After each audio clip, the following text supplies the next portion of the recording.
Shalom saudara, jumpa lagi dalam Intimacy in Prayer. Tema kita kali ini adalah berjaga-jaga senantiasa dan tetaplah berdoa. Lukas 21 ayat 36 berkata, berjaga-jagalah senantiasa sambil berdoa, supaya kamu beroleh kekuatan untuk luput dari semua yang akan terjadi itu, dan supaya kamu tahan berdiri di hadapan Anak Manusia. Berjaga-jaga dan berdoa harus beriringan. Kata berjaga-jaga dan berdoa sering diulangi oleh Tuhan Yesus, yang berarti hal ini sangatlah penting. Berjaga-jaga berarti bersikap hati-hati untuk bertindak dan berperilaku, berpikir begitu rupa, penuh kesadaran, fokus dan penuh pertimbangan sebelum melakukan perbuatan supaya tidak menyimpang dari kebenaran, sehingga kita tidak berperilaku sama dengan orang dunia lakukan. Roma 12 ayat 2 berkata, sehingga kamu dapat membedakan manakah kehendak Allah, apa yang baik, yang berkenan kepada Allah, dan yang sempurna.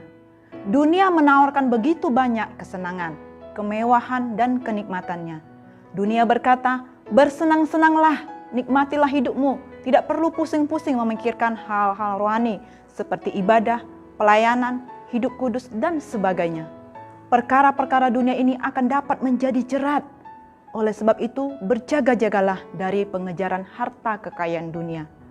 Bila kita tidak berhati-hati dan tidak berjaga-jaga, kita akan mudah terjebak dan akhirnya tenggelam dalam kemabukan dan pesta pora dunia ini.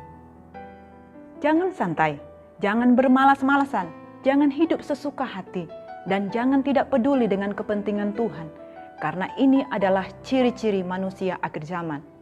Kita harus hidup menurut pimpinan Roh Tuhan, sehingga sesuai dengan kehendak Tuhan. 1 Petrus 5 ayat 8 dalam terjemahan sehari-hari berkata, berjaga-jagalah dan hendaklah kalian tetap menguasai diri, karena musuh kita, iblis, seperti singa yang mengaum-ngaum dengan suara keras sambil berjalan ke sana kemari mencari orang yang bisa dimakannya. Nasihat berjaga-jagalah senantiasa sambil berdoa disampaikan agar kita selalu waspada, siap bertanding, fokus kepada tujuan Tuhan, dan tidak terjerumus ke dalam berbagai-bagai pencobaan. Sedangkan berdoa berbicara tentang hubungan kita dengan Tuhan. Tanpa bertekun dalam doa, kita tidak akan mampu berjaga-jaga. Berdoa membuat kita selalu terhubung dengan Tuhan, karena sumber kekuatan itu datangnya hanya dari Tuhan saja. Bila kita tekun dalam doa dan terus membangun hubungan dengan Tuhan, Roh Kudus akan memberi kita kekuatan dan melindungi diri kita dari segala tipu muslihat iblis. Roh memang penurut, tetapi roh berdiam di dalam daging yang lemah. Jadi jangan sombong, mari bersama kita koreksi diri kita. Pastikan kita tetap berjaga-jaga dan tekun berdoa. Terima kasih, Tuhan Yesus memberkati.